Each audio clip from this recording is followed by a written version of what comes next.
வணக்கம், இது கலாமா கிச்சன். இன்றைக்கி ஒரு சீப்பா முறுக்கு செய்ய போகிறேன். வாங்க, கொய்யால முறுக்கு எப்படி செய்யலாம் பார்க்கலாம். வாங்க, அதுக்கு அளவு சொல்கிறாங்க. மாவு பச்சரிசி இதால் 2 கிளாஸ், இது 2 அழகு போட்டிருக்கேன். இப்போ இதை நல்லா தண்ணி ஊற்றி கழுவிக்கணும். இதை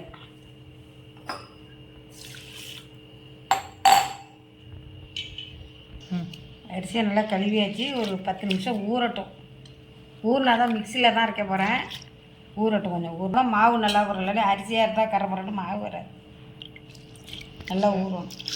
தண்ணியை நல்லா வடிகட்டிட்டு ஒரு காட்டன் துணியில் போட்டு உணர்த்திட்டிங்கன்னா நல்லா இந்த அளவுக்கு உணர்ந்துருக்கும். இப்படி எடுத்திங்கன்னா இந்த கையில் ஒட்டணும். இப்படி ஒட்டியிருந்தால் மாவு நல்லா அரைப்பட்டு நல்லா நைஸாக அரைப்படும். இதை மிக்சியில் போட்டு இப்போ அரைச்சிட்டு மாவு அரைச்சிட்டு வந்து சளிச்சு வச்சுருக்கேன். மிக்சியில் தான் போட்டு அரைச்சேன். இப்போ சளிச்சு வச்சுருக்கேன். இந்த மாவு வதக்கணும். இப்போ சிம்மில் வச்சிங்களா காந்தி போயிடும். மாவு சார்ந்தால் முறுக்கு சவுக்கும் கசக்கும். இப்போ போரும் இந்த அளவுக்கு. இந்த அளவுக்கு ரொம்ப இது சவக்க வறுக்கல. இந்த அளவுக்கு சரசரன்னு போட்டுச்சுன்னா வரிஞ்சிட்டுன்னு அர்த்தம். இப்போ இதை எடுத்துக்கிறேன்.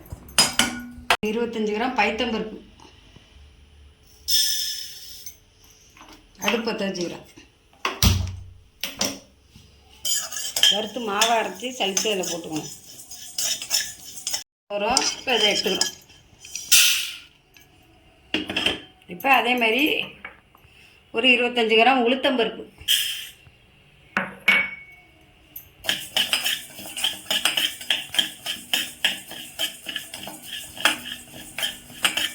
போட்டு போயிட்டு அந்த பாருங்க. இப்போ எடுத்துக்கிறோம். பைத்தம்பருப்பும் உளுத்தம்பருப்பும் வறுத்தாச்சு. இப்போ இதை மிக்சியில் போட்டு பவுடர் பண்ணிட்டு வரணும். அப்போ அரைச்சி சளிச்சு எடுத்துருக்குறோம். சளிச்சுக்கணும், இல்லைன்னா வெடிக்கும். சளிச்சு இதில் போட்டுக்கிறோம். ஒரு 2 ஸ்பூனு சர்க்கரை மிக்சியில் அரைச்சி பொடி பண்ணி வச்சுருக்கேன். இந்த ரொம்ப போட்டால் சவக்கும். இனிப்பாக இருக்குங்கிறதுனால ஒரு 2 ஸ்பூன் சர்க்கரை, சீனி.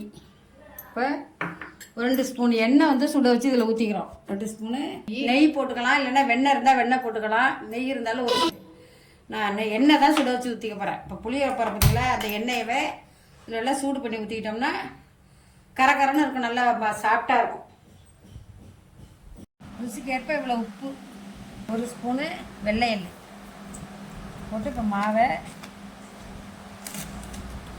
நல்லா பிசைஞ்சு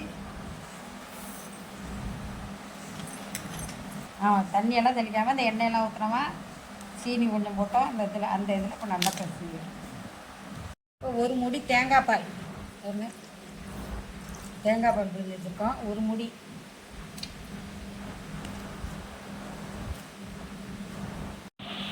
மாவு நல்லா பிசைஞ்சு வச்சுப்பேன். இப்போ இந்த பந்து மாரி நல்லா சப்பை இந்த 2 பசத்துக்கு தட்டில் வச்சு இப்போ இதை உருட்டை போகிறேன். சின்னதாக ஒரு உருண்டையை ஊட்டிட்டு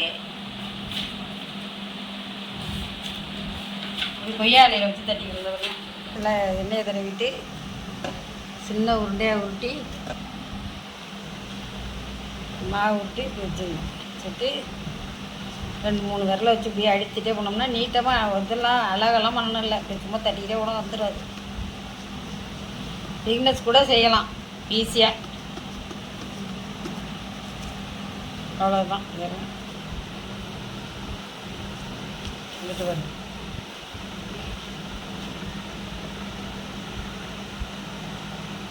இது சீப்பா முறுக்குன்னு சொல்லுவாங்க, மடக்கு முறுக்குன்னு சொல்லுவாங்க, சீப்பு பணியாரம்னு சொல்லுவாங்க. எல்லாம் சொல்லிட்டு இது எண்ணெயில் போட்டு எடுத்து காட்டுறாங்க.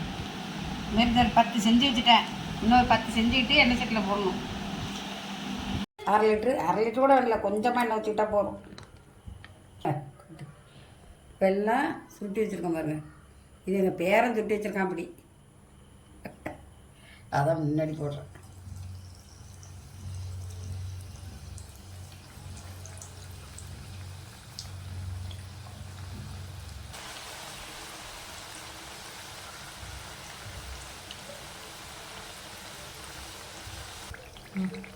இப்போ இந்த பாருங்க முழுக்கெல்லாம் நல்லா அடங்கி வந்துட்டு இப்போ வெந்து போயிட்டு நல்லா இப்போ அதை எடுத்துக்குவோம்.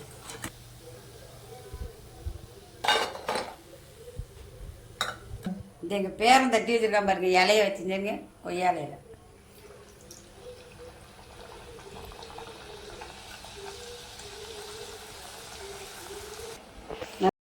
சீப்பாம்பு இருக்குது, கொய்யால ஊருக்கு செஞ்சுட்டு வந்தாச்சு பாருங்க. அப்படியே வரி வரியாக அதில் கோடாக தெரியுது பாரு கொய்யால. கொய்யால எங்கள் பேரன் வந்து இப்படி இலையாவே செஞ்சுருக்காங்க. கொய்யால இருக்கா பாருங்க எப்படின்னு. பார்த்துட்டு எப்படி இருக்குன்னு பாருங்கள். சப்ஸ்கிரைப் பண்ணுங்க. ரொம்ப ஈஸியான வேலை இது. செஞ்சு பார்த்துட்டு சப்ஸ்கிரைப் பண்ணுங்கள், லைக் பண்ணுங்கள், கமெண்ட் பண்ணுங்கள். முறுக்கு மாவு தரேன்னு சொல்லியிருக்கேன். யார் வேணாலும் எங்கள் வாட்ஸ்அப் நம்பருக்கு ஃபோன் பண்ணி கேளுங்க.